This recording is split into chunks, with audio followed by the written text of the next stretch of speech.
Cuando entramos en activismo, lo que sucede es que nos agotamos porque sucede lo que Jesús le explica a la mujer samaritana en Juan 4, ¿no? Los verdaderos adoradores adoran en espíritu y en verdad. Y cuando no adoramos en espíritu y en verdad, lo que suele sucedernos es que nos ponemos a pensar en qué podemos hacer para Dios, para agradarlo. Y entonces entramos en un activismo. Hacemos aquí, hacemos allá, no, pero hagamos esto otro también. Y de repente no es lo que Dios está pidiendo de nosotros, pero cuando Él se revela a nuestra vida, entonces lo que sucede es que producto de lo que Él revela de sí a nosotros, surge una respuesta. Y esa respuesta es adoración. Así que yo creo que estamos respondiendo al Padre estos días y eso para Él es adoración y es bueno, porque cuando nosotros adoramos, entonces Él se manifiesta. Y creo que es lo que estamos viviendo en estos días, donde pues la gente está comentando y testificando de lo que sucede, porque pues es como un diseño y Dios siempre va a responder a una adoración genuina en espíritu y en verdad. Y esto compartíamos con los hermanos del Progreso recientemente, cómo Dios está buscando esa respuesta en nosotros y ese equilibrio para que podamos caminar primeramente por lo que Él nos ha revelado y cuando Él se ha revelado de alguna forma a nosotros, entonces responder a Él que se nos reveló. Y esa respuesta va a ser de distintas formas para cada quien, pero lo que va a tener en común es que una genuina respuesta a una revelación de Dios va a ser para Él adoración. Así que para algunos va a ser salir a un monte, para otros va a ser organizar una reunión, para otros va a ser estar en silencio un tiempo, para otros va a ser salir y exponer algo, para otros va a ser un tiempo de quietud. Es distinta la manera en la que respondemos porque es distinta la forma en la que Dios se revela a cada quien. Pero lo importante, amados, es que seamos sensibles a aquello que Dios está revelando de sí a nosotros para que podamos ser genuinos en la respuesta, porque cuando somos genuinos en la respuesta vamos a ser genuinos en la adoración. Y esa adoración genuina provoca en el Padre que Él se dé a conocer más de sí mismo y eso lo conocemos como una manifestación. ¿Sabe? Yo no sé por qué empecé por aquí, quizás porque venimos de tiempos de altares de adoración. Pero una cosa es que Dios se te revele y otra cosa es que Él se dé a conocer. Déjeme le explico así despacito. Cuando Dios se te revela es como cuando usted paga por el club, el salón privado, el reservado, ¿me explico? Es como que Dios viene y dice, voy a mostrarte esto. Y es algo muy particular y entonces es algo que Él revela a tu vida y tiene una característica muy particular en tu vida porque te hace responder, porque sabes que es algo que te está hablando a ti. Ahora, cuando tú respondes a eso, entonces le estamos adorando, ¿verdad? Ahora, cuando nosotros le adoramos, provoca algo en Dios que Él dice, me voy a manifestar. Y entonces Dios se manifiesta. Y se manifiesta y alguna gente es sanada, otras se sienten que están siendo tocados por el Espíritu, otros reciben una respuesta de alguna cosa que estaban esperando, pero en esa manifestación es como que Él se da a conocer, y darse a conocer es como que uno sale así en escena y todo el mundo le vio. Sí, me va siguiendo. Entonces como que Él se da a conocer, o sea, Él se manifiesta. Entonces cuando Él se manifiesta y Él se da a conocer, aún aquel que no tuvo un encuentro del salón privado con Él, lo ven. O sea, lo ven a través de esa manifestación. Y dicen, wow, Dios sanó a fulano, o Dios hizo esto en este lugar. Entonces lo que sucede en la gente es que ellos comienzan a ser sensibilizados en su espíritu hacia el hecho y la verdad de que Dios está ahí. Y entonces cuando la gente se encuentra o nos encontramos en esa posición, se nos hace más fácil llegar a tener una revelación de Dios. Que es cuando ya Él te dice, vení, entremos en el salón privado que te quiero mostrar algo. Entonces no es lo mismo que Dios se manifieste a que Dios se revele. La revelación es más personal y representa, o más que representa, requiere de nosotros una respuesta personal. Ahora, esa respuesta puede ser colectiva si Dios se reveló colectivamente, porque puede suceder también, de que Él se está revelando a nosotros en algo en particular. Y eso lo que genera son movimientos de Dios, como los que estamos viviendo estos días. Y produce que haya una mayor manifestación de Dios en distintos lugares y que eso pueda mover a la gente o sensibilizarles para poder llegar a tener eventualmente su cita privada con Dios para que Él se revele a ellos. Pero bueno, yo no le voy a hablar de eso hoy, pero vamos a dejarlo así como que de preámbulo, ¿le parece? Ahora sí, ¿estamos listos? Bien, fíjese que hoy voy a hablar de un tema del cual, le voy a ser franco, normalmente no hablo. Pero creo que algo nos va a decir el Señor en medio de esto.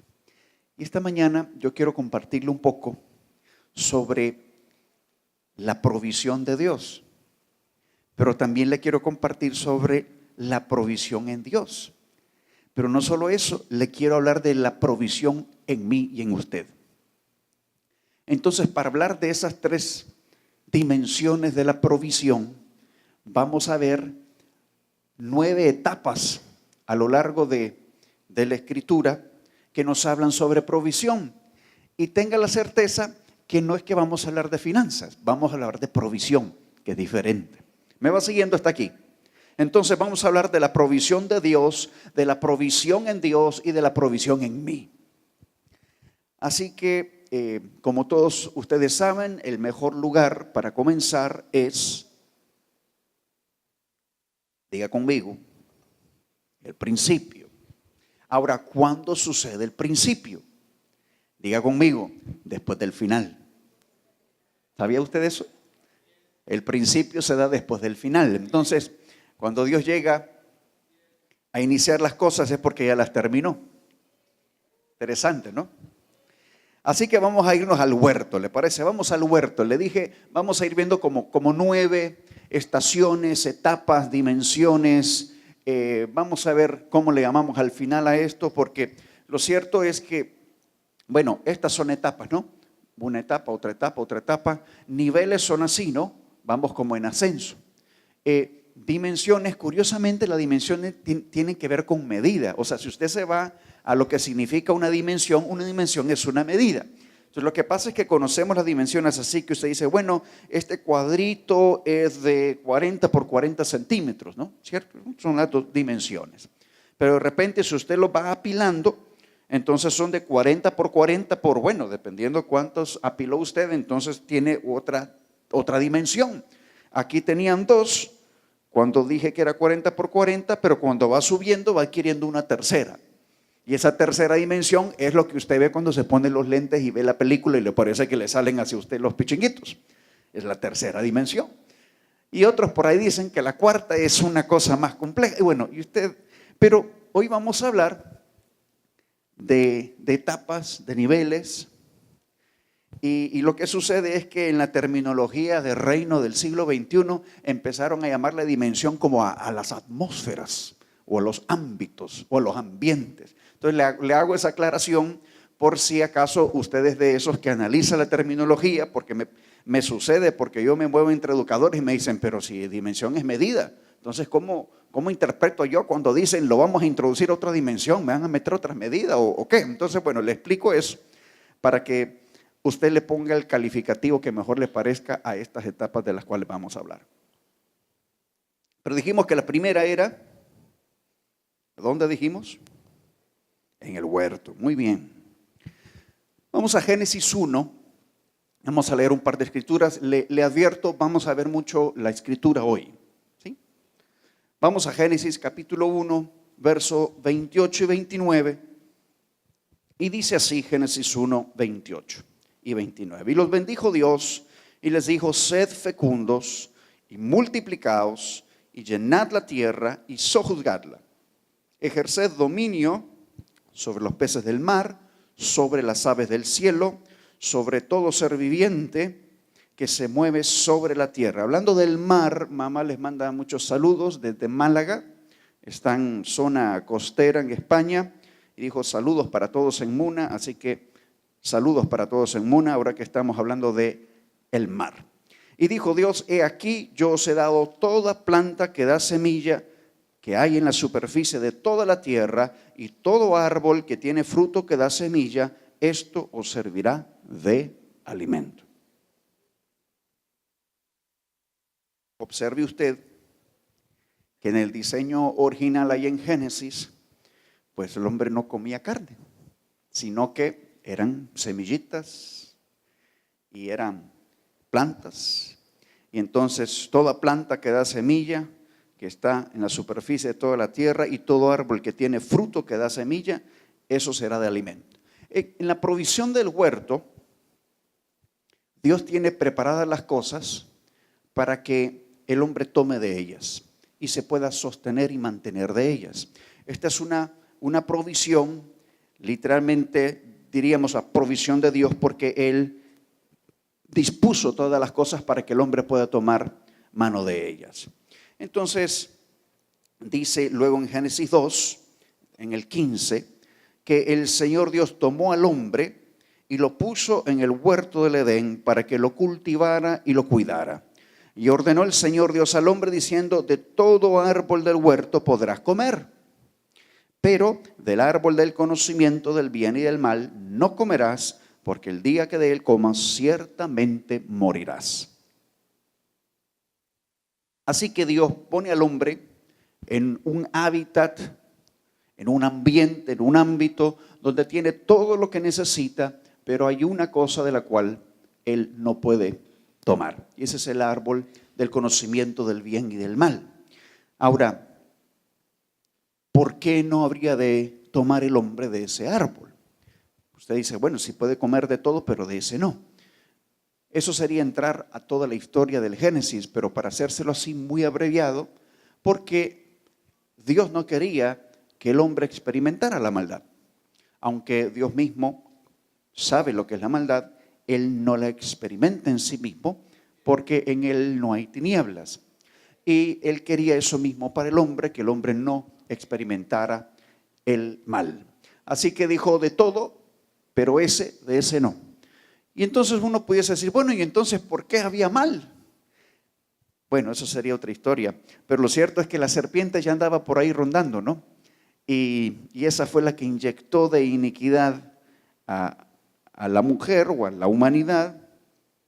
Y entendemos que eso tiene que ver con palabras proféticas que hablan de aquel que quiso ser como Dios. Pero bien, no vamos a entrar ahí. Lo cierto es que Dios dio provisión para el hombre, todo estaba a la disposición para tomarlo, y había algo de lo cual no podía tener acceso.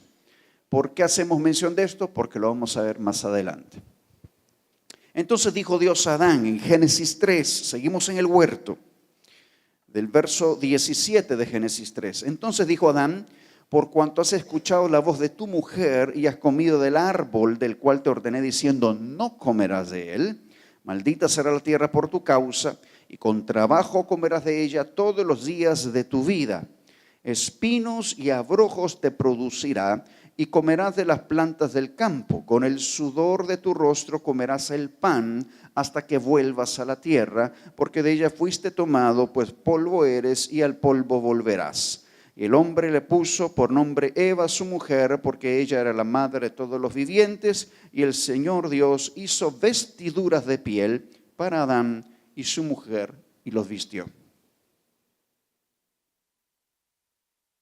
Aquí seguimos en el huerto, pero se da un acontecimiento que usted y yo conocemos. El hombre toma del fruto del cual Dios dijo, de ese no vas a comer. Entonces, ¿qué sucede? Cambia la dinámica de la provisión.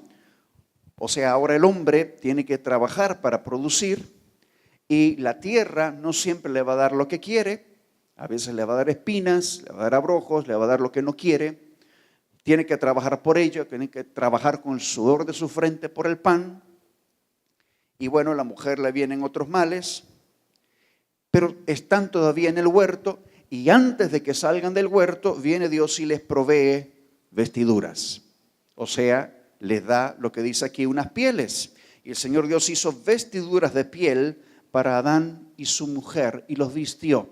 O sea que aún en medio de esa situación donde el hombre había desobedecido, aún allí el Padre proveyó de una cobertura para Adán y ahora Eva, antes de que salieran del huerto. O sea que entendamos que desde el principio está la provisión de la cual vamos a hablar al final, porque como Dios empieza después del final, ¿cierto? Ahí empieza Él después de que termina. Y el hombre toma de lo que no debería, le cambia la dinámica de su provisión, ahora ya no solo toma lo que está allí a su mano, ahora tiene que trabajar esa tierra, tiene que trabajar por ese pan.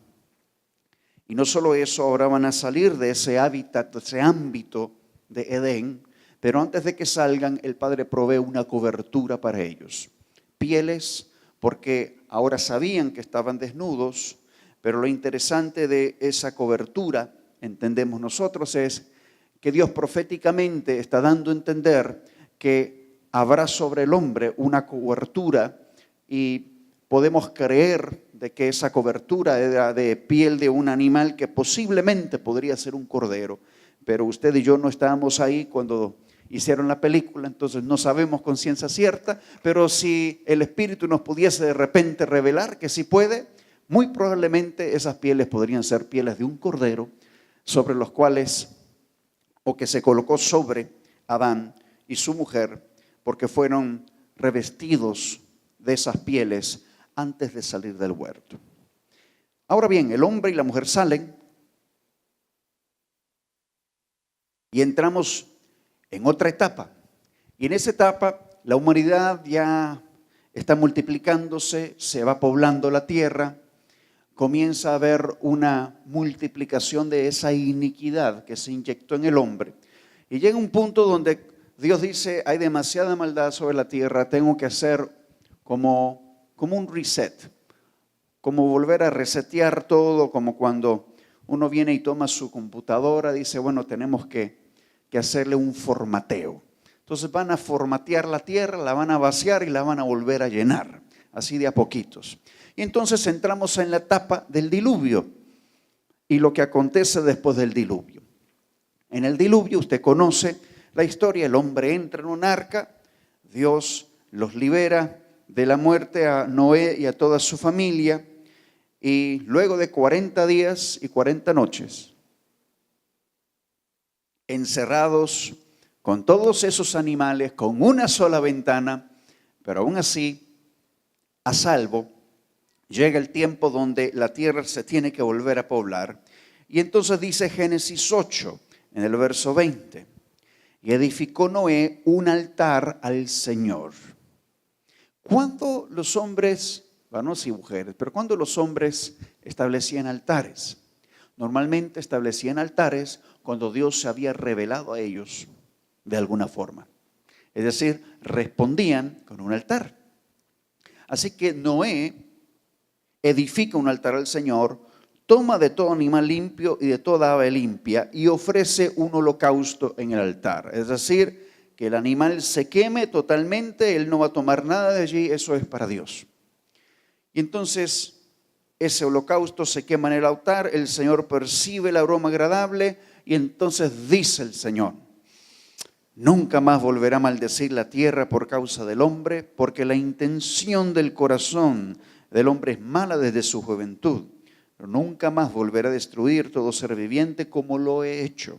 Mientras la tierra permanezca, estamos hablando de provisión. Mientras la tierra permanezca, la siembra y la siega, el frío y el calor, el verano y el invierno, y el día y la noche nunca cesarán. O sea que en esta etapa del posdiluvio Dios está diciendo, pero siempre van a tener cosecha. Siempre va a haber cosecha mientras la tierra permanezca. Mientras la tierra permanezca. Siempre va a haber calor. Siempre va a haber un verano. Y siempre va a haber día. Ahora también Va a haber tiempo de sembrar, también va a haber frío, también va a haber invierno y también va a haber noche. Las dos cosas están garantizadas mientras aún la tierra esté. O sea, hay de lo uno y hay de lo otro. Pero lo bueno es que hay.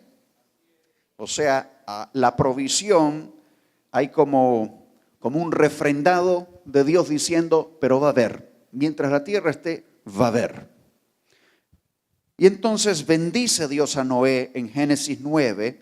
En esos primeros 7 versos de Génesis 9, pareciera que el Génesis se vuelve a establecer. Es como que si hay un reinicio. Porque le dice Dios, en este caso ya no a Adán, sino a Noé. Bendijo Dios a Noé y a sus hijos y le dijo, sed fecundos, multiplicaos, llenad la tierra y el temor y el terror de vosotros estarán sobre todos los animales de la tierra. Yo entiendo que previo a esto, en la relación que se daba en el Edén, si bien es cierto había una relación donde el hombre se juzgaba, no es como que la creación le temía, sino que entendía quién era la autoridad, pero se llevaban entre sí. Ahora, aquí dice que el temor y el terror de ellos va a estar sobre todos los animales de la tierra y sobre todas las aves del cielo, en todo lo que se arrastra sobre el suelo, en todos los peces del mar, en vuestras manos son entregados. Todo lo que se mueve y tiene vida os será para alimento. Ahora lo que se mueve ya queda como alimento. Y los argentinos dicen, amén, gloria a Dios, esa es. Bueno, entonces, todas las aves del cielo, todo lo que se arrastra, todo le son entregados y lo que se mueve y tiene vida será para alimento.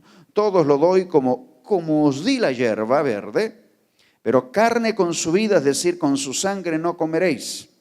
Y ciertamente pediré cuenta de la sangre de vuestras vidas, de todo animal la demandaré y de todo hombre, del hermano de todo hombre, demandaré la vida del hombre. El que derrame sangre de hombre, por el hombre su sangre será derramada, porque la imagen de Dios hizo él al hombre. En cuanto a vosotros, sed fecundos y multiplicaos, poblad en abundancia la tierra y multiplicaos en ella. ¿Por qué hace tanto énfasis con este tema de la sangre y el hombre y si la derrama y quién no la derrama y si la derrama qué pasa? ¿Entiende usted que desde el inicio, que ya se había dado el final, Dios tiene una provisión?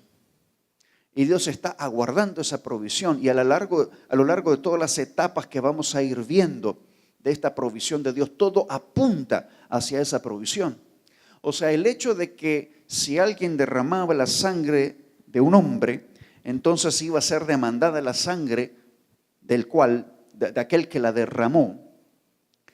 Entonces nos habla, nos proyecta hacia uno que determinó vertir su sangre.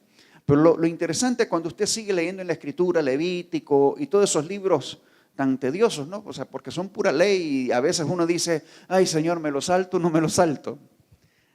Pero cuando usted lee, ahí se da cuenta que la única forma en la que podía ser redimido la sangre que se había derramado era cuando se derramaba la sangre de aquel que ocasionó que fuese derramada esa sangre. Por eso es que cuando el cordero inmolado derrama su sangre, él lo que hizo fue tomar de toda la sangre que había sido derramada por la humanidad y decir, en mí queda expiado y queda redimida esa culpa, porque de acuerdo a lo que ya estaba previsto en la ley, solamente por el derramamiento de la sangre de uno podía restaurarse o restituirse la sangre de lo que se había derramado sobre la tierra, de todo hombre que había sido derramado. O sea que desde el Génesis ya el Padre está como tirando luces hacia dónde nos estamos encaminando. Y ahora el hombre puede comer también de los animales, pero hay algo particular en la sangre. Es parte de la provisión de Dios. Luego de que establece ese pacto con el hombre, recuerda usted, cuando deja de llover, aparece algo en el cielo. ¿Qué aparece en el cielo? El arco. dice que es el arco de Dios, no dice que era arcoíris, después le llaman arcoíris, pero es el arco, y aparece ese arco, que hoy día le llaman el arcoíris, y entonces cuando el arcoíris aparece es una forma de recordar el pacto que Dios estableció, diciendo: no más voy a volver a destruir la tierra de esta forma, como lo hice en esta ocasión del diluvio. Así que establece ese pacto y pasamos a una tercera etapa. La primera fue en ¿dónde estábamos primero? Estábamos en el huerto. Después estábamos en el diluvio y el posdiluvio. Y ahora, tercero, entramos a el tiempo de el monte. O sea, decir, ¿cuál monte? Bueno, vámonos a Génesis 22. Estamos hablando de provisión, ¿sí? Curiosamente no hemos hablado de plata ni de finanzas hasta este momento, ¿cierto? En Génesis 22, a partir del verso 4, dice así: al tercer día alzó Abraham los ojos. Ya no es Adán, ya no es Noé, y ahora estamos con Abraham. Y vio el lugar de lejos. ¿Qué lugar vio? El lugar donde Dios le pide que él sacrifique a su hijo. Entonces Abraham dijo a sus mozos: quedaos aquí con el asno, yo y el muchacho iremos hasta allá, adoraremos y volveremos a vosotros. Pausa. Si Abraham va a adorar, quiere decir que él tuvo que haber tenido una revelación para haber ido a adorar, ¿cierto? Entonces, si Abraham viene y dice: vamos a ir con el muchacho, vamos a ir a adorar y vamos a volver, ¿no será que parte de lo que Abraham recibe en esa revelación tiene que ver precisamente con el hecho de que iban a volver con el muchacho, aquel que supuestamente iba a ser sacrificado en ese monte? Pero dice que van a volver. Y tomó Abraham la leña del holocausto, la puso sobre Isaac su hijo, tomó en su mano el fuego y el cuchillo, y los dos iban juntos. Y habló Isaac a su padre Abraham y le dijo: Padre mío. Y él respondió: heme aquí, hijo mío. Y dijo Isaac: aquí están el fuego y la leña, pero ¿dónde está el cordero para el holocausto? Y Abraham respondió: Dios proveerá para sí el cordero para el holocausto, hijo mío. Y los dos iban juntos y llegaron al lugar que Dios les había dicho, y Abraham edificó allí el altar, arregló la leña, ató a su hijo Isaac y lo puso en el altar sobre la leña. Y entonces Abraham extendió su mano y tomó el cuchillo para sacrificar a su hijo. Mas el ángel del Señor lo llamó desde el cielo y dijo: Abraham, Abraham. Y él respondió: heme aquí. Y el ángel dijo: no extiendas tu mano contra el muchacho, ni le hagas nada, porque ahora sé que temes a Dios, ya que no me has rehusado a tu hijo, tu único. Entonces Abraham alzó los ojos y miró, y he aquí un carnero detrás de él, trabado por los cuernos en un matorral. Y Abraham fue, tomó el carnero y lo ofreció en holocausto en lugar de su hijo.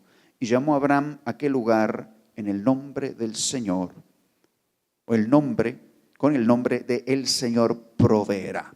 Como se dice hasta hoy, en el monte del Señor se proveerá. Ahora, curiosamente es un carnero el que está atado ahí en los matorrales, o sea, con cuernos. O sea, no fue un cordero, sino un carnero. ¿Por qué el cordero no apareció? Bueno, porque recuerda que Dios comienza después del final. Él se estaba guardando el cordero. Por eso Abraham dice: el Señor proveerá un cordero para sí. O sea, para él. No sé si me va siguiendo en lo que lo estoy diciendo, pero el padre se guarda el cordero para él. Y entonces aparece un carnero. Todavía no aparece el cordero, pero el cordero está siendo revelado. de que va a ser provisto. Entonces en el monte se va a proveer. Yo le digo lo siguiente: ¿por qué Abraham puede ir con toda confianza, subir el monte y estar dispuesto a sacrificar al hijo, si no es por el hecho de que él tiene una revelación con respecto al hijo? Por eso decíamos al principio esta mañana, tu adoración y mi adoración es el resultado de lo que Dios nos reveló. Y cuando actuamos o respondemos a esa revelación, esa es adoración. O sea, para Abraham, la adoración consistía en obediencia de poder subir al monte, de poder llevar al hijo, de estar dispuesto a hacer lo que el padre le pidió que hiciera, pero con la certeza y con la convicción de que el padre iba a proveer cordero.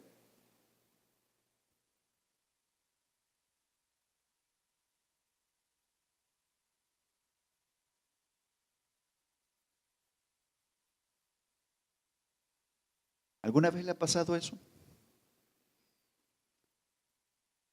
Que Dios le pide que usted dé lo que más anhela, lo que más desea, pero usted tiene la convicción de que todo va a estar bien. Algo así le aconteció a Abraham. Ahora, no quiere decir que siempre Dios te va a decir, no, no, mi hijo, ya no me lo des, porque ya vi que tu corazón es, no, a veces hay que soltarlo, o sea, a veces hay que darlo. O sea, no podemos ir así como con la esperanza de decir, es que a último momento Dios me va a decir que ya no lo dé. No, o sea, sino que lo que te mueve es la convicción de saber si el Padre lo pidió es porque Él tiene algo mejor.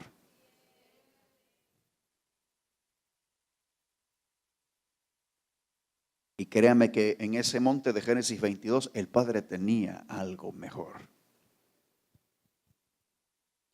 Entonces empezamos en el huerto, nos fuimos al diluvio, salimos del diluvio, nos fuimos al monte y después del monte nos toca entrar a nuestra cuarta etapa.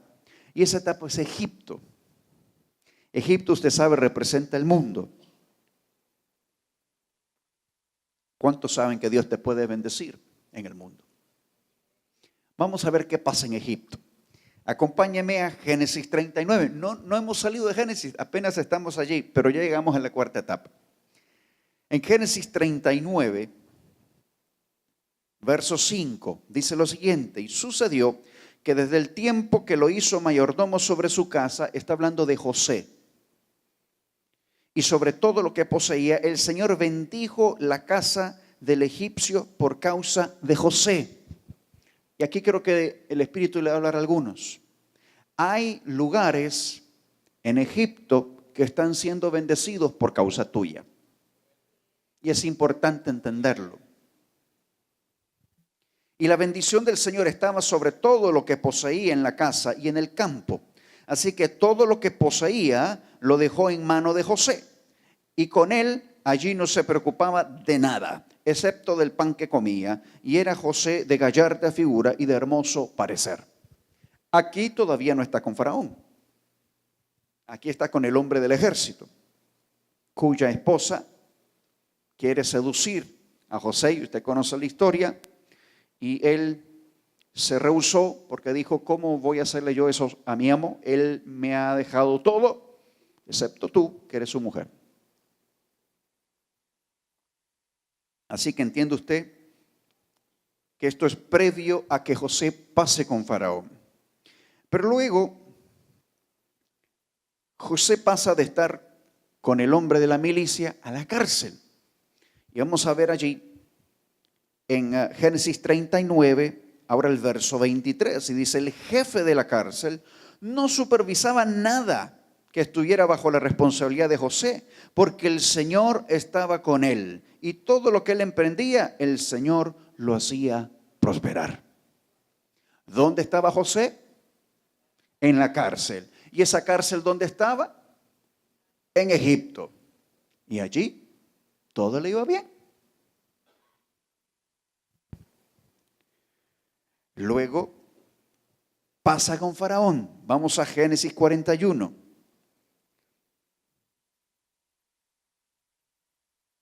Ahí en el verso 37 de Génesis 41 dice, y la idea pareció bien a Faraón y a todos sus siervos. ¿Qué idea? Bueno, de que José viene, interpreta el sueño, usted conoce la historia, las 7 vacas flacas y las 7 gordas, y qué es lo que significaba.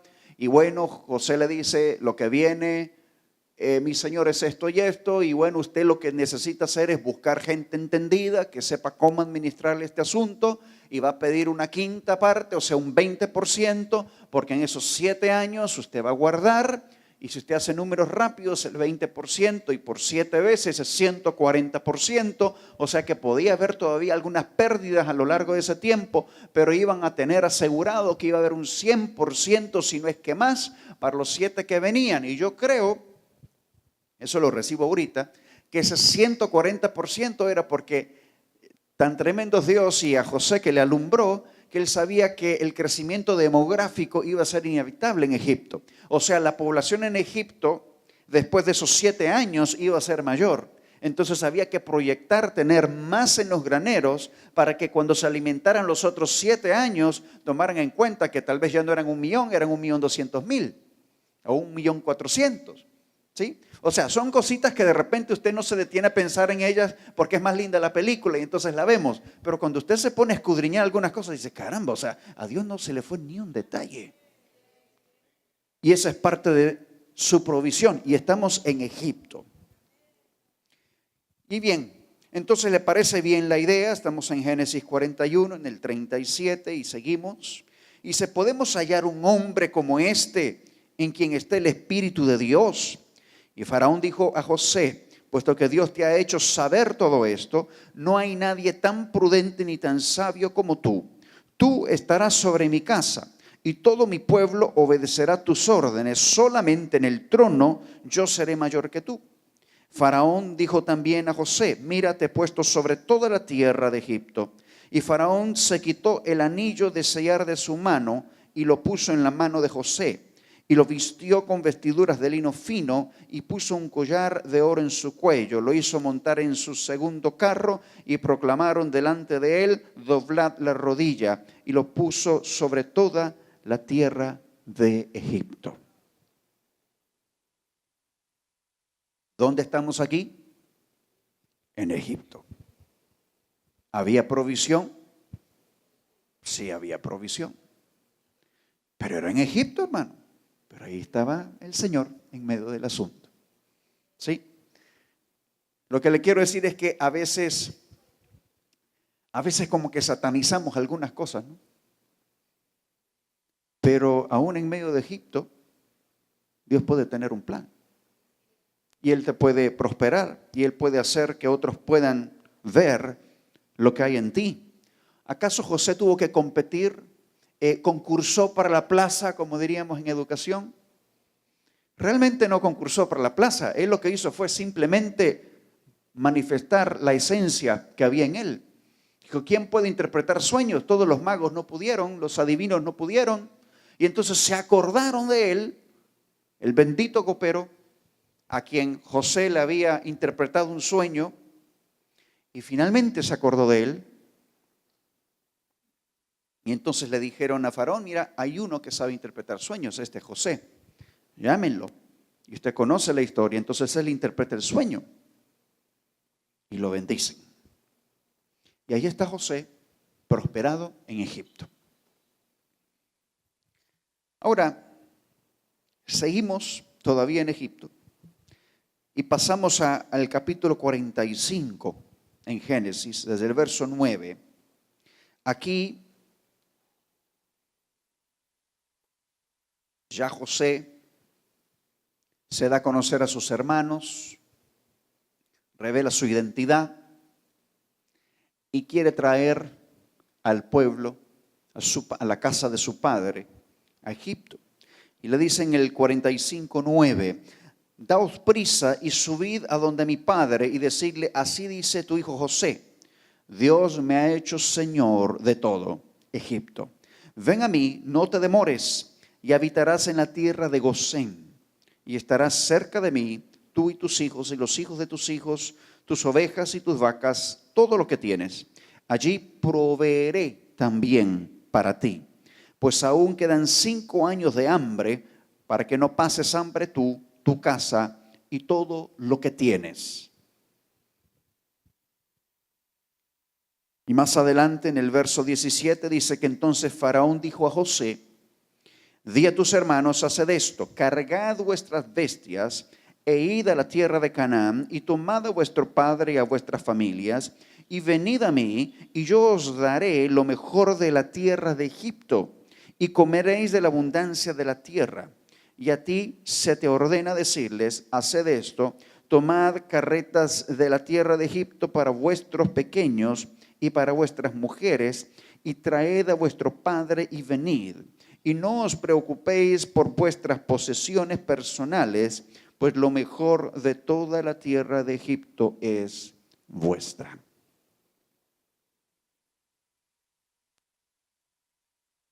Ahora, amado, dígame una cosa. ¿La gente de Israel tenía sus tierras? Sí, tenía sus tierras. ¿Tenía sus ovejas? Tenía sus ovejas. ¿Tenía su ganado? Tenía su ganado. ¿Tenía sus casas? Tenían sus casas. Y hay hambre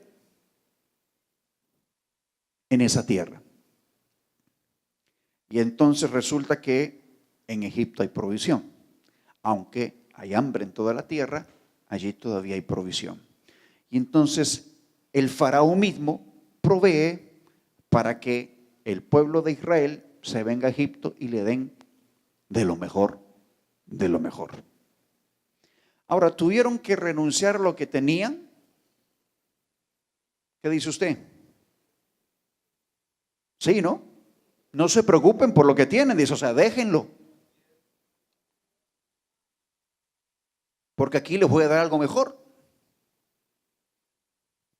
Y entonces se van para Egipto y todo está macanudo, ¿no? Buenísimo, buena tierra, hay para crecer. Faraón los apadrina, pero hay un detalle, que Egipto es temporal.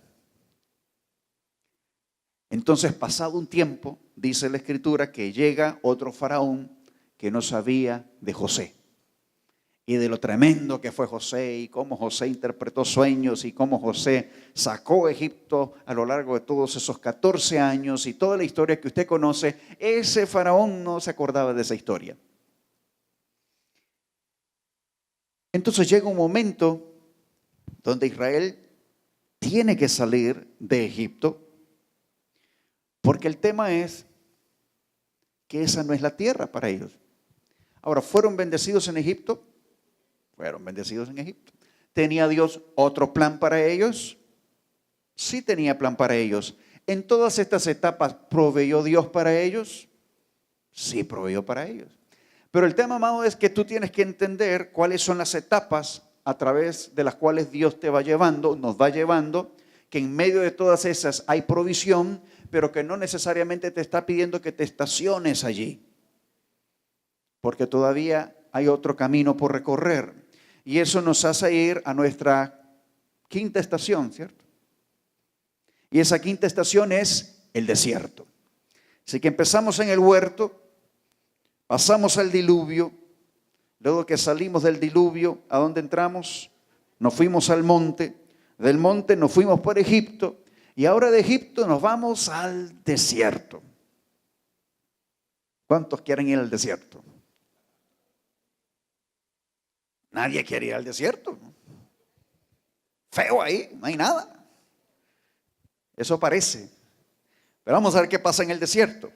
En el desierto, el Señor sigue siendo el que provee. Y les da maná, les da agua y les da codornices. Hay provisión. Salmo 78, 24 al 29 lo resume para no llevarle a través de todo el Viejo Testamento en Éxodo y todo el rollo. Se lo voy a reducir, a resumir allí. Hizo llover sobre ellos maná para comer. Les dio comida del cielo.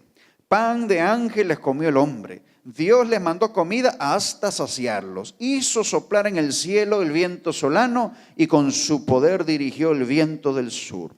Él hizo llover sobre ellos carne como polvo, aladas aves como la arena de los mares, y las hizo caer en medio del campamento alrededor de sus viviendas. Comieron y quedaron bien saciados, y les concedió su deseo. O sea, estaban cheques. Y Dios se los hizo todo. Pero estábamos en una estación. Dice Éxodo 17, del 5 al 6, para hablarles un poquito del agua, porque hablamos ya de las codornices y hablamos del maná. Pero dice en 17:5 de Éxodo: y el Señor dijo a Moisés: pasa delante del pueblo y toma contigo algunos de los ancianos de Israel, y toma en tu mano la vara con la cual golpeaste el Nilo, y ve, he aquí yo estaré allí delante de ti sobre la peña en Horeb, y golpearás la peña y saldrá agua de ella para que beba el pueblo. Y así lo hizo Moisés en presencia de los ancianos de Israel. ¿Recuerdan a quién golpearon con una lanza y salió agua de él? O sea, a lo largo de todas nuestras etapas, como que Dios sigue apuntando al Cordero, ¿no? Sigue apuntando al Cordero. Como que nos está diciendo, y vamos apenas en la quinta etapa, pero como que nos está diciendo a lo largo de toda la historia: sí, yo te estoy dando, pero mira al Cordero. Sí, yo te estoy proveyendo, pero mira al Cordero. Sí, el Señor se va a proveer de un cordero. Qué linda la clase de finanzas esta mañana, ¿no? Pura plata estamos hablando. Nada que ver. La provisión de Dios. Muy bien. Así que estamos en el desierto y Dios provee. Pero el desierto es un paso. O sea, casi nadie quiere vivir en el desierto, ¿no? Porque queremos llegar a donde hay que llegar, ¿no? ¿Y hacia dónde se dirigía Israel? A la tierra prometida. Y entonces entramos a nuestra ¿qué? Sexta etapa, ¿cierto? La tierra prometida. Y ahí Dios sigue proveyendo, pero vea, cambia un poquito la dinámica. Dice en Deuteronomio 1, 24 y 25: y ellos partieron y subieron a la región montañosa y llegaron hasta el valle de Escol, y reconocieron la tierra y tomaron en sus manos el fruto de la tierra y nos lo trajeron y nos dieron un informe diciendo: es una tierra buena que el Señor nuestro Dios nos da. ¿Proveyó el Señor buena tierra? Proveyó buena tierra. Luego dice, siempre en Deuteronomio, en el 8, capítulo 8, en el 7 al 10 y luego el 18, dice así: porque el Señor tu Dios te trae a una tierra buena, a una tierra de corrientes de aguas, de fuentes y manantiales que fluyen por valles y colinas, una tierra de trigo y de cebada, de viñas, de higueras, de granados, una tierra de aceite de oliva y miel, una tierra donde comerás el pan sin escasez, donde nada te faltará, una tierra cuyas piedras son hierro y de cuyos montes puedes sacar cobre. Cuando hayas comido y te hayas saciado, bendecirás al Señor tu Dios por la buena tierra que Él te ha dado. Por ahí dicen que los judíos oran al final, hasta después que comen, ¿no? Mire que aquí dice: cuando hayas comido y te hayas saciado, bendecirás al Señor tu Dios por la buena tierra que Él te ha dado. O sea que usted come, está todo rico y dice: gracias, Señor, porque estoy satisfecho. Mas acuérdate del Señor tu Dios, porque Él es el que te da poder para hacer riquezas, a fin de confirmar su pacto, el cual juró a tus padres, como en este día.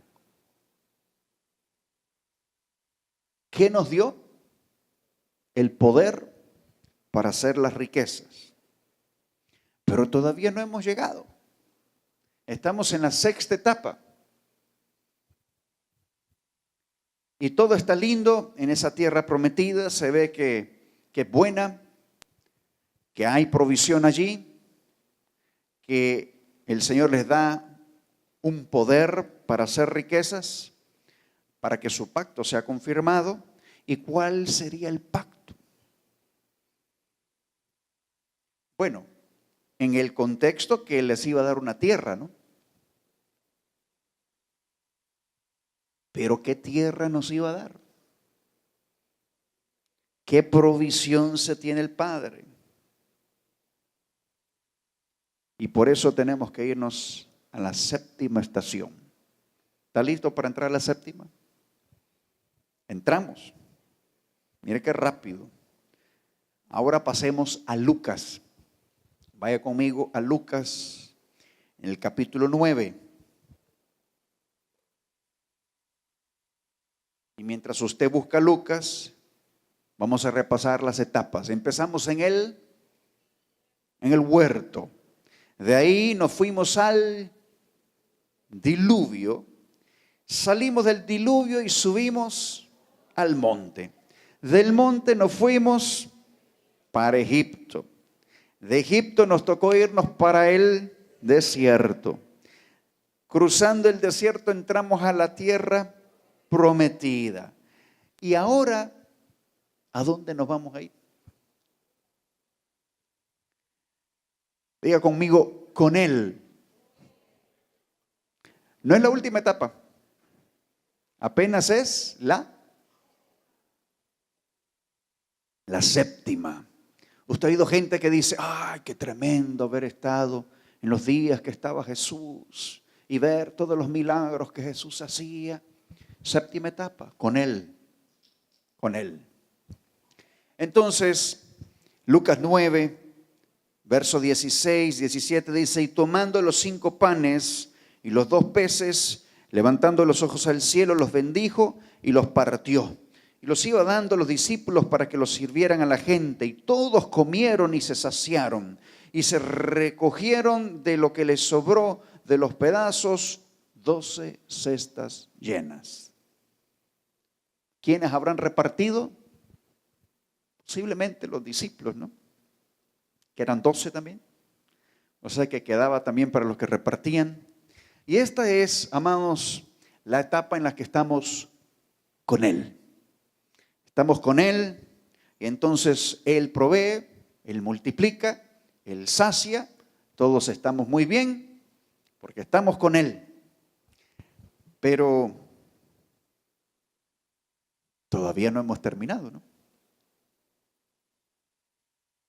Y entonces usted pregúnteme, ¿y qué hace falta, pues? ¿Quiere saber? ¿Le doy las 2 de una vez? ¿Las 2 que faltan o solo una? ¿Solo una? ¿Le gusta ir despacito entonces? Bueno, yo las tengo juntas. No sé si se las voy a poder separar. Yo las separé así, miren.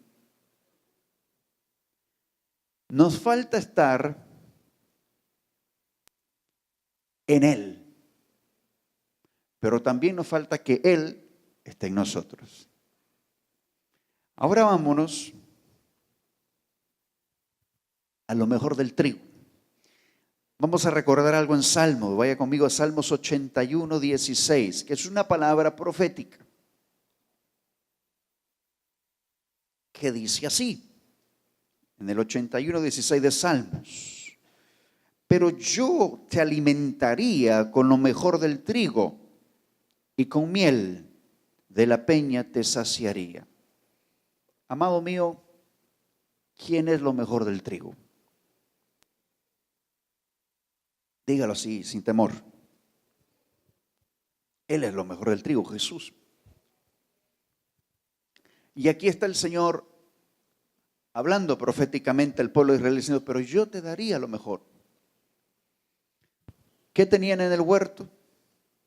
¿Qué tenían luego en todas las etapas? ¿Qué pasaba en el monte? ¿Qué se había guardado el Padre?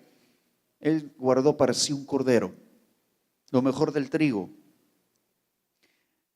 Y lo dice de esta forma Efesios 3. Sígame por favor en el verso 17 de Efesios 3.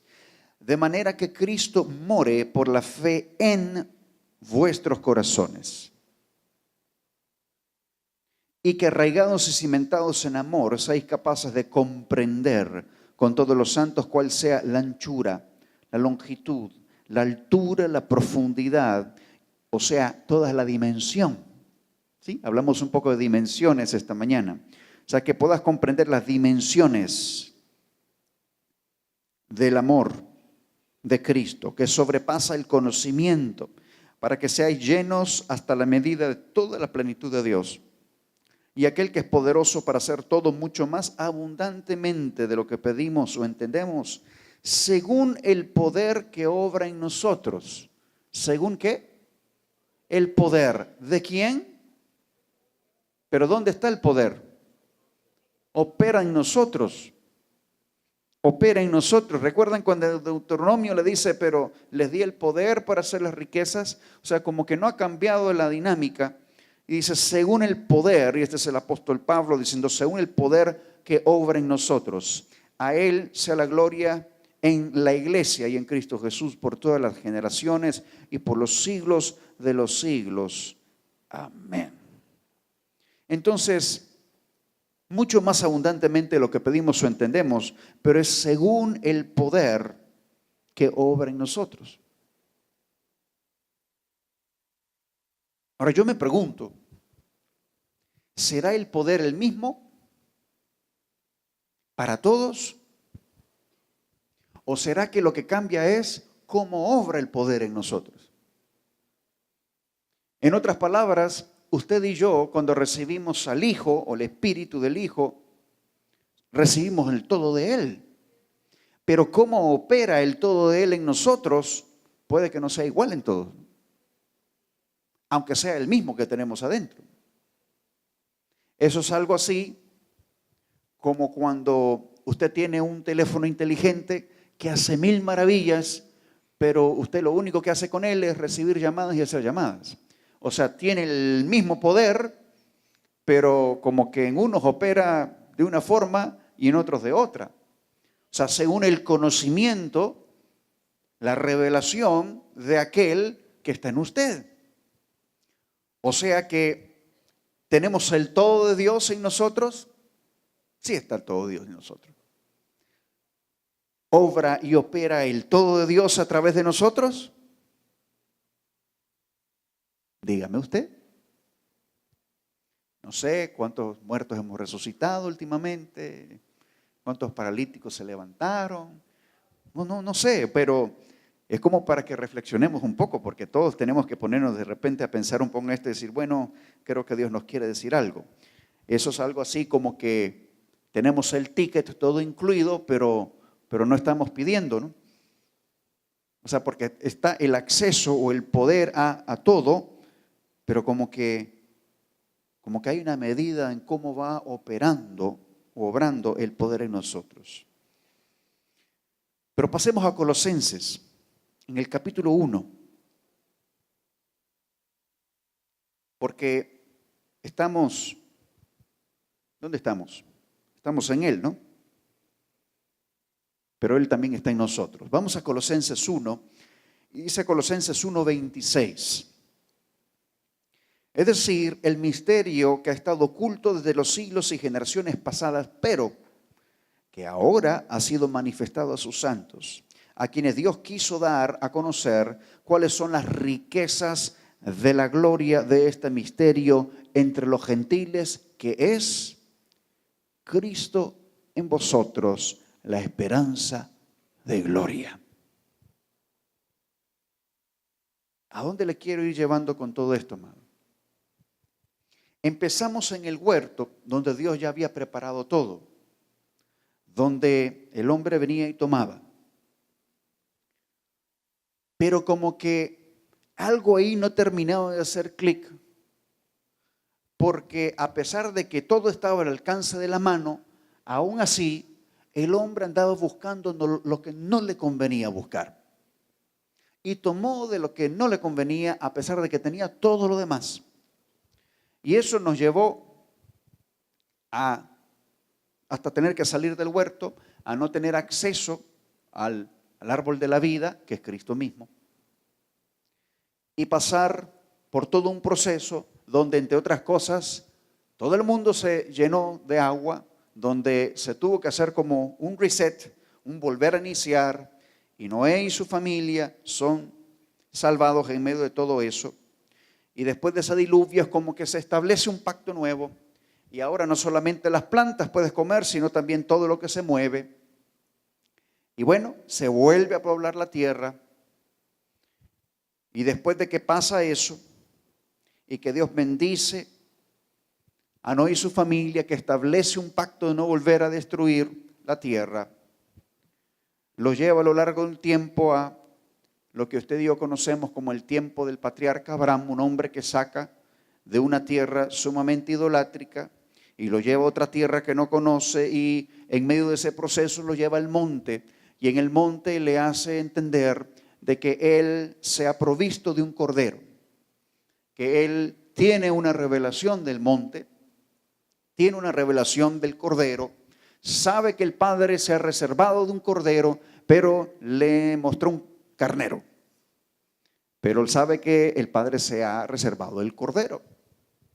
Jesús dice de Abraham que Abraham se gozó porque vio su día. Es decir, que Jesús nos confirma mucho tiempo después que Abraham sabía de Jesús. O sea, él sabía del cordero. Por eso la revelación que él tuvo fue la revelación del Hijo que había de resucitar. O sea, Abraham sabe que el cordero está allí. Logra ver la revelación del cordero. Pero bueno, sigue la historia. El pueblo de Israel entra en Egipto por causa de lo que usted ya conoce. Está José allí. En medio de esos años, la bendición de Dios está con él. No importa que él esté en Egipto, él es una bendición. ¿Por qué? Porque Dios estaba con él. Pero estamos a lo largo de toda esta etapa, o estas etapas, en un estadio donde Dios está con el hombre. O sea, está con él, pero todavía no está en él. Entonces es lindo que Dios esté contigo, pero es más poderoso que Él esté en ti.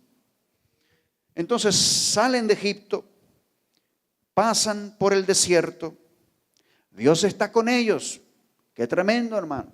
Caen del cielo todo lo que necesitan, las codornices, el maná, el agua que sale de la peña, porque de la roca inconmovible salen las aguas de la palabra. Y Dios sigue apuntando, diciéndoles, pero yo tengo algo guardado para ustedes. Y es como que están en una constante expectativa, ¿no? ¿Y ahora qué? ¿Y ahora qué? Y cruzamos el desierto y bueno, ¿y ahora qué? Bueno, entran a la tierra prometida y bueno, entran a la tierra prometida. Y ahí está esa tierra fértil, que fluye leche y miel y hay fruto y las uvas son inmensas. Bueno, también hay enemigos en medio de eso y esa es otra historia y el pueblo tiene que vencer a todos esos enemigos, pero Dios estaba con ellos. Y qué lindo, Dios está con ellos. Pero entonces venimos y le hacemos un adelanto, un fast forward a la historia y se cumple la profecía de Isaías que había declarado que había de enviarse uno, como lo dijo creo que en el 6 o el 8, o el 6:8, ¿a quién enviaré? Y entonces yo dije, Señor, heme aquí, envíame a mí. Eso lo dice Isaías de sí mismo, porque tenía que ir a declarar una palabra profética al pueblo de Israel, pero eso lo dice también Isaías respecto a Jesús el Mesías, que había de ser enviado 700 años después de que Isaías está profetizando eso, pero eso también lo está diciendo Isaías el profeta respecto al Hijo en la eternidad en el pasado, cuando Dios sabe que después del final decide comenzar. Cuando está haciendo un repaso de toda la historia, se da cuenta de que va a haber un capítulo 3 en Génesis algún día donde el hombre iba a fallar y entonces dijo, ay caramba, ¿quién vamos a mandar para arreglar ese relajo? Y el hijo se levanta del living, del sofá celestial donde están viendo la película de la eternidad y el hijo se levanta y dice, Padre, heme aquí, envíame a mí. Yo iré por ellos. Voy a ir a arreglar el relajo que hicieron. Y entonces vamos a hacer cumplir el diseño que desde la eternidad estaba guardado para ellos, porque lo cierto es, papito, que estar con ellos no es suficiente, tenemos que estar en ellos.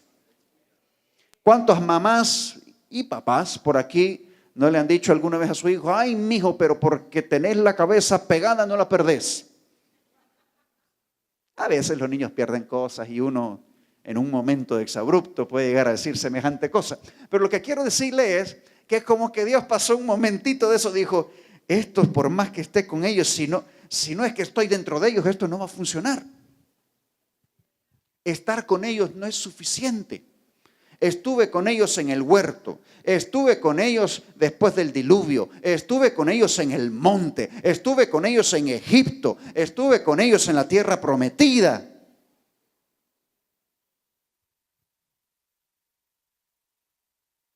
Y yo me imagino que Jesús debe haber dicho, sí, papá, yo estuve con ellos 33 años y medio, 3 y medio con ellos y bueno,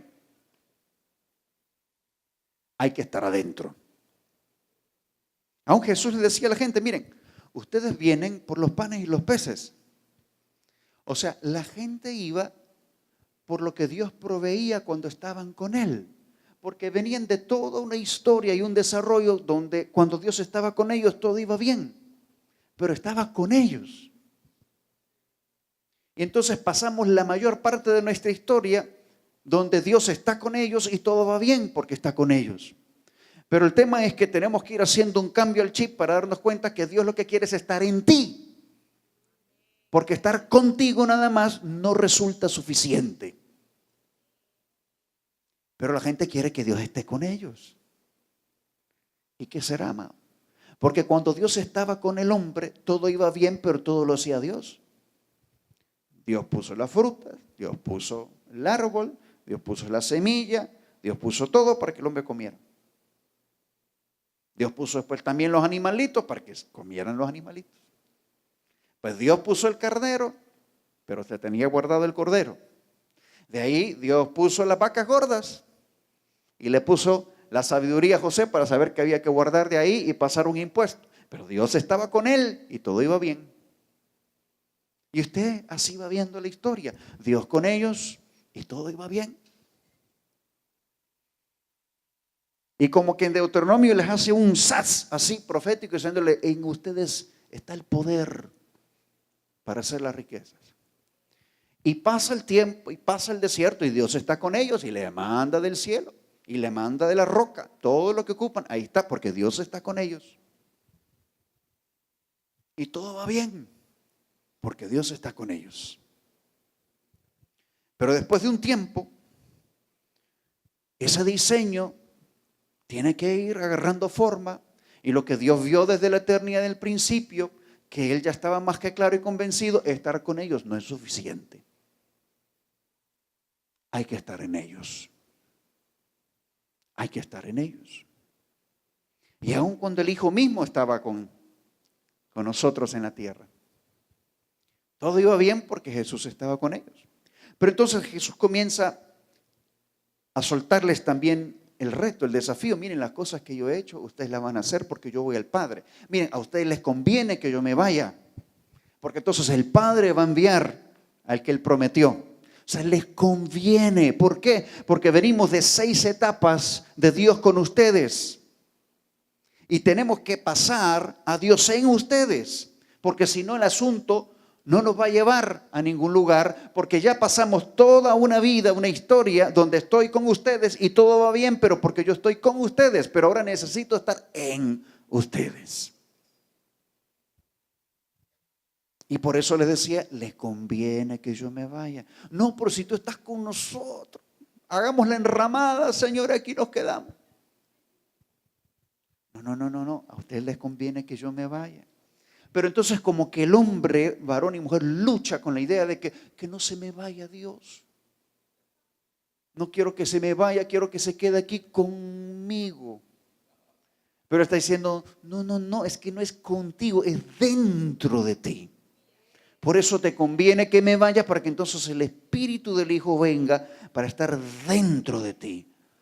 Ay, pero es que dentro de mí no lo veo y si usted está ahí conmigo, yo sí lo veo, está conmigo. O sea, no termina de cerrar de que Dios en mí es más poderoso que Dios conmigo. Porque cuando está con o cuando estuvo con, o sea, y no me malinterprete, Dios sigue estando con nosotros aquí, pero le estoy hablando de algo superior. Y la gente luchaba con esa idea. El mismo Pedro se le pone enfrente y dice, semejante cosa no te suceda, Señor, apártate de mí, Satanás. O sea, ¿querés seguir perpetuando el Dios conmigo? Yo quiero estar en ti. necesito estar en ti. Porque la provisión del Cordero, el chiste detrás de todo el diseño que Dios estableció desde la eternidad, tiene que ver con que una vez que el Cordero era ofrecido y la sangre era derramada, la redención venía, pero entonces iba a poder enviar el Padre al que había prometido para que el Espíritu del Hijo pudiese estar en nosotros.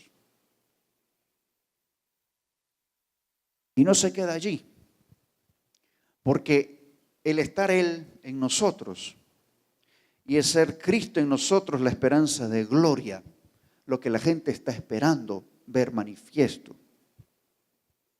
implica también lo que en el libro de Juan Jesús deja aclarado, deja establecido, y es tremendo, hablando de la gloria, porque lo dice así en el capítulo 17 de Juan. Vaya conmigo porque estamos en las últimas etapas. Dice el del verso 20: mas no ruego solo por estos, o sea, los discípulos que estaban allí con él en ese momento, sino también por los que han de creer en mí por la palabra de ellos, para que todos sean uno, como tú, oh Padre, estás en mí y yo en ti. O sea, el diseño ¿de qué? En mí y yo en ti. No dijo, como tú, Padre, estás conmigo. No, sí dijo, como tú, oh Padre, estás en mí y yo en ti. Que también ellos estén en nosotros. No dijo con nosotros, dijo en nosotros. Para que el mundo crea que tú me enviaste. Aquí viene una parte interesante. O sea que cuando entramos a esta etapa de Dios en mí, hay algo que sucede siempre externamente que permite que la gente crea. ¿Por qué Jesús lo está diciendo? Él lo dice claramente aquí. Para que todos sean uno, como tú, oh Padre, estás en mí y yo en ti, que también ellos estén en nosotros. ¿Para qué? Para que el mundo crea que tú me enviaste. O sea que el mundo cree cuando Él está en nosotros. Ahora, cuando Él está en nosotros, ¿cómo es que la gente cree? Bueno, Jesús mismo responde a eso y dice: el Espíritu Santo, a quien el mundo no puede recibir porque ni le ve ni le conoce, mas vosotros sí le conocéis porque ha estado con vosotros y estará en vosotros, porque en aquel momento Jesús todavía no había ascendido ni el Espíritu Santo había descendido. Pero el chiste estaba en que el Espíritu viniera para estar en nosotros. Y usted dirá, bueno, hermano, pero hace 2000 años de eso. Sí, pero todavía hace falta algo que haga clic para comprender el diseño de en nosotros, porque el tema está en que cuando Él está en nosotros, dice aquí interesantemente que cuando está en nosotros, algo sucede con el mundo, y es que el mundo cree que Jesús fue enviado. O sea, el mundo cree que Jesús fue enviado cuando Él habita en nosotros. No solo está cuando está con nosotros, sino cuando está en nosotros y nosotros en Él. Ahora, ¿es acaso Dios un Dios que quiere estar escondido adentro? No. Toda la dinámica detrás de que Él esté en nosotros y nosotros estemos en Él tiene que ver con manifestarlo. O sea, darlo a conocer. Y volvemos al principio, con el comentario con el que iniciamos esta mañana. Cuando hay algo que Dios revela de sí, pero ¿qué es lo que tenemos que entender ahora? Lo revela desde dentro de ti. Porque a veces cuando pensamos en revelación, pensamos en que estamos sentados viendo la película a ver qué sale. Pero como que el Espíritu está diciendo, no es allá afuera, es adentro. O sea, ¿qué de mí dentro de ti se está revelando?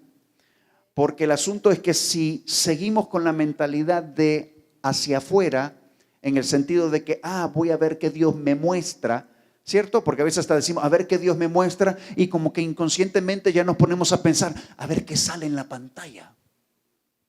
O sea, estamos pensando hacia afuera, porque todavía cuesta, hay una estructura que como que todavía está luchando contra la idea de que desde adentro Él me va a mostrar. Como que nadie se figura a sí mismo viéndose así. A ver qué me muestra Dios adentro. Pero claro, estamos hablando de un ámbito espiritual.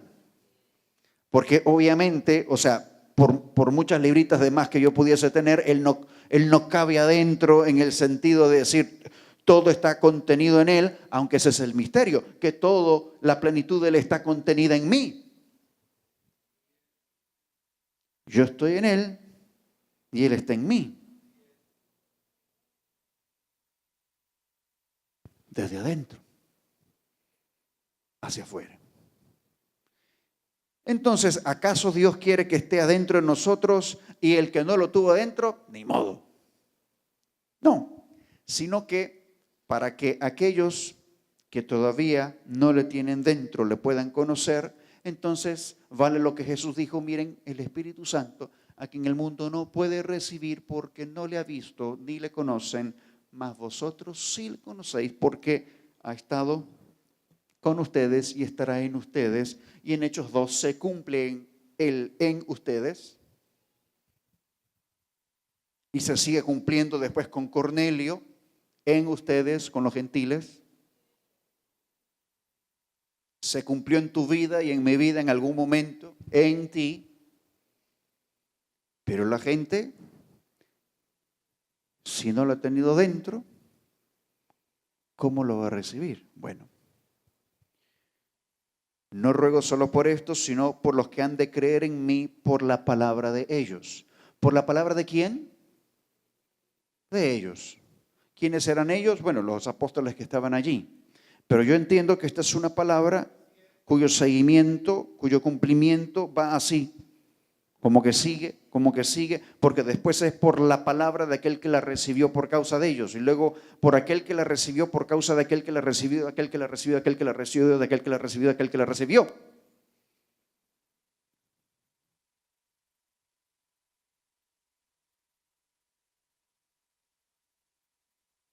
La palabra de ellos, tu palabra, tu palabra. Porque esa es la otra parte con la que luchamos. No, es que yo soy indigno, hermano, yo soy una mosca muerta que Dios vino y Él tuvo con... Y está bien, todos salimos de allí. El tema es que cuando Él te redime, cuando Él te justifica, entonces no puedo seguir en donde estaba antes porque si no anulo la obra del Cordero. Entonces me tengo que reubicar en donde Dios me ubicó, donde Él ahora está en mí, y que por la palabra que sale de dentro de ti, porque Él está en ti, la gente va a creer. Ellos van a creer por tu palabra, por tu palabra. Y entonces, ¿cuál es la provisión de Dios para los hombres? Tú, Cristo en ti, la esperanza de gloria. La esperanza de gloria. Entonces, ¿quién es la esperanza para la gente? Diga conmigo, yo soy la esperanza. Y no se lo digo como una herejía, amado mío, se lo digo porque Él está en ti. Y necesitamos entender esa verdad. Él está en mí. Y por causa de que Él está en mí, yo soy la esperanza para la gente. Porque Él no va a volver a descender para manifestarse de la forma que lo hizo. Lo va a hacer a través de la palabra que está en ti. Para que crean por tu palabra. ¿Y qué palabra es esa? La que yo me inventé el otro día porque me pareció bonito, porque vi un post en el Facebook. No. Por la palabra viva que está en ti y opera a través de ti. Por su esencia que está dentro de ti. No por lo que aún queda de una naturaleza que no es del no, sino por la de Él que está en mí. Y que está en ti y que opera a través de la palabra. la gloria que me diste les he dado, para que sean uno, así como nosotros somos uno. Yo en ellos y tú en mí. O sea, el Hijo en nosotros y el Padre está en el Hijo, para que sean perfeccionados en unidad, madurados, para que el mundo sepa que tú me enviaste y que los amaste tal como me has amado a mí, porque Él se guardó el Cordero desde el principio y lo hizo pensando en ti, en ti. Cuando Abraham le dice a Isaac y le responde a su pregunta, Padre, heme aquí, hijo mío, aquí está la leña, aquí está el fuego, vos andás el cuchillito, pero ¿dónde está? ¿Dónde está el cordero? El padre se va a proveer de un cordero para sí, hijo. Entonces el padre se proveyó del cordero para él. Pero ¿sabe qué es lo hermoso?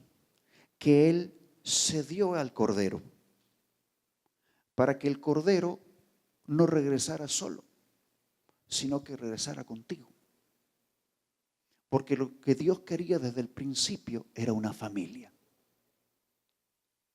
Y se dio cuenta que no podía formar una familia con gente falta de identidad, con los que no eran hijos. No puedes hacer familia si no hay hijos. Entonces la única forma de tener hijos no era con Dios, con Él, sino en Él. En Él. Por eso el modelito de Adán no le dio el ancho, porque tuvo una crisis de identidad. Pero por la palabra, renacidos por la simiente incorruptible de la palabra. Ese nuevo nacimiento sí permite entonces que seamos hijos. Que seamos hijos. Y entonces se cumple el diseño desde el principio. ¿Qué quería el Padre? Él quería una familia.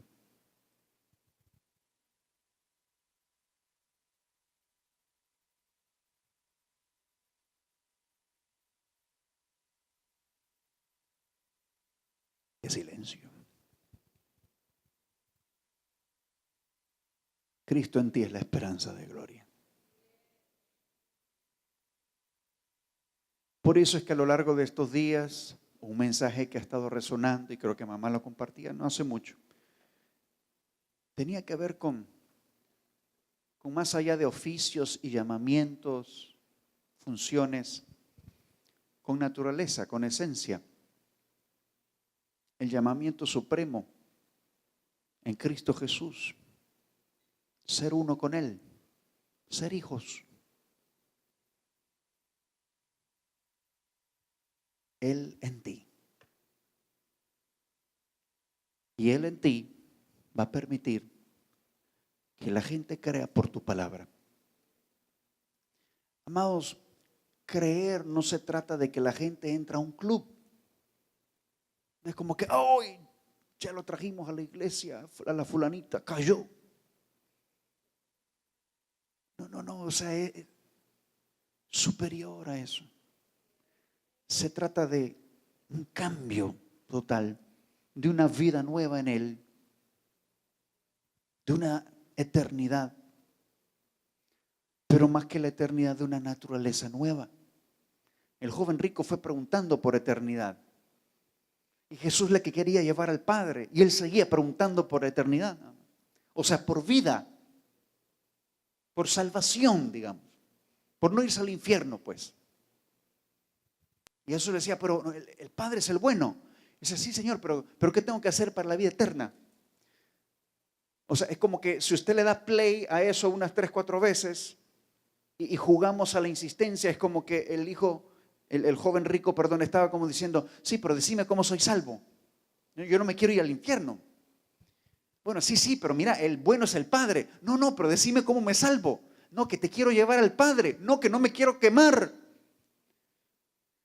Y entonces como que Jesús dijo, ya, como no pude con este. Bueno, mira, para contestarte a tu pregunta, seguí los mandamientos, pues. No, pero si yo los cumplo todos. O sea, Jesús estaba así como entonces diciendo, ¿y qué consta? Dice la Escritura, y que lo amó. Pero dice, bueno, entonces mira, hagamos una cosa. Vende todas esas cositas que tenés y dáselas a los padres y seguime. No a todos Jesús le dijo, seguime. A otros le dijo, ve y testifica a los tuyos las grandes maravillas que Dios ha hecho contigo. Pero a ese le dijo, seguime. O sea, si el cabezón hubiese entendido, hubiese sido quizás el Matías. O sea, un llamamiento a ser su discípulo, ¿no? Seguime. Pero dice que se fue triste porque tenía mucho. Entonces, amado, o sea, el problema no es la plata, o sea, entiéndame, no quiere decir que es que Jesús está haciendo un llamado a que todos demos todo lo que tenemos a los pobres, hermanos, y que nos lleve el río, no importa, pero vamos a ser felices. No, o sea, lo que pasa es que lo que tenía atado aquel hombre era eso, pero a otros los atan otras cosas. Entonces, lo que le está diciendo, despojate de eso y seguime, porque yo te voy a llevar al Padre. Pero él estaba muy metido en que lo que quería era la vida eterna. No sé cómo explicarle esto. Mire, es algo así como, ¿cuántos van al estadio aquí?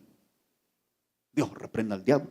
No, o sea, ¿cuántos van? Sí, de vez en cuando. Diga, si va al estadio, vaya, diga. Okay. Vale, los que van al estadio, vamos a llamar al hermano José Lindolfo aquí, que no solamente ha ido al estadio, sino que ha estado en la grama del estadio, ¿sí? Entonces, es la persona correcta para hacerle esta pregunta. Dígame una cosa, aquí así viendo la cámara y todo, lo vamos a hacer una entrevista, ¿sí?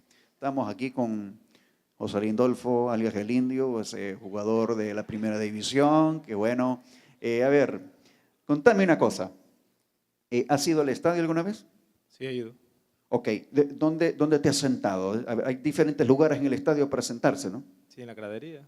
Ok, ¿pero hay palcos también? También. Y ahí la gente, De billete. esa es la que va ahí. Sí, pero ¿alguna vez la gente de billete llegó para verte a vos? Creo que sí.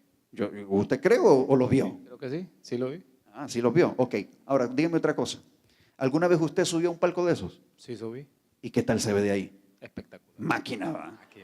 Sí, ok, ahora, ¿y qué disfrutó más usted? ¿Estar en el palco o estar en la cancha? Estar adentro jugando. Hermano, usted está entendiéndole el asunto. Muy bien. ¿Usted me va siguiendo? ¿Dios contigo o Dios en ti? O sea, ¿qué usted quiere? No, hermano, es que en el palco es bonito. Sí, pero estar en la cancha es mejor. O sea, el diseño de Él es Él en nosotros, la esperanza de gloria. La esperanza de gloria. Entonces, lo que Dios nos está hablando esta mañana, hermanos, tiene que ver con dar un paso en el diseño de Dios. Y no quedarnos aferrados a Dios conmigo, porque el palco es lindo, pero la grama es mejor. ¿Me va siguiendo? Por eso le hice todo un recuento histórico. Imagínense, empezamos por el Edén. Pero hay que empezar por algún lado, ¿no? Para poder llegar al punto de que Cristo en usted es la esperanza de gloria. Y que hay gente que va a creer hasta que vea que usted y el Hijo son uno. Que Él está en usted y que usted está en Él. Y que van y lo ven y dicen, no, espérate, es el Hijo, es Jesús. No, es aquí. No, pero si son iguales. Sí, pero son uno. Que la gente pueda creer por causa nuestra, amado. Que por la palabra que está en ti. Que crean por tu palabra. Por tu palabra. Y a veces venimos, y yo me incluyo, y decimos, Señor, dame la palabra, Señor. Y dice, pues ya te di la palabra. Si acaso no sos uno con la palabra.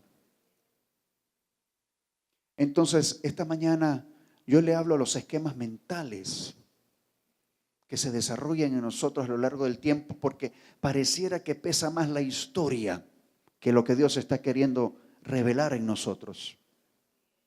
Que Él está en nosotros. Y usted dice, sí, sí, hermano, yo lo sé. No, no, espera, pero Él está en nosotros. No, no, no, si yo lo sé. ¿Recuerda usted a Jesús y a Marta? Cuando Él llega, que Lázaro ha muerto y le reclama, y usted conoce la escritura, y Jesús viene y le dice, ¿y acaso no sabes, no crees que Él va a resucitar? Y Marta decía, sí, Señor, yo sé, pero mira, es que si hubieras venido, no hubiera muerto. Y Jesús es como, pero no crees que vas a ver la gloria de Dios. No, si yo sé, Señor, que en el día postrero lo vamos. Entonces, Marta estaba en la plataforma de la sabiduría humana. Si yo sé, yo sé, yo sé. Y Jesús estaba diciéndole, te estoy preguntando si crees. Porque una cosa es que usted sepa de una revelación, porque alguien se la contó. Otra cosa es que tú creas al que se te reveló. Por eso es que repetidamente a lo largo de la Escritura siempre se apunta al Cordero, o sea, que se te revele. Porque la mujer del pozo lo entendió. Oh, se me reveló el Mesías. O sea, el yo soy está aquí. Y entonces respondió y fue y habló. Y por la palabra de ella creyeron. Pero ¿qué pasa? Regresan, escuchan al maestro y van y le dicen, mira, habíamos creído por lo que dijiste, pero ahora nosotros le escuchamos. O sea, creímos por la revelación de su persona a nosotros. No podemos vivir por la revelación de otro. Necesitamos tener la propia. Porque de lo contrario estaríamos como yendo a pedir que nos den de una fuente, cuando podríamos tener la fuente adentro. Por eso el tema de hoy tiene que ver con dentro de nosotros. Pero que la idea de que esté dentro de nosotros está ligada a cómo eso se manifiesta, para que la gente crea. Que la gente crea que nos ama tanto a nosotros como amó al Hijo. Amados, esta es una dinámica de adentro para afuera. Y creo que lo que Dios nos llama en este tiempo es a abrazar esa verdad. Es más poderoso que Dios esté en nosotros a que esté con nosotros.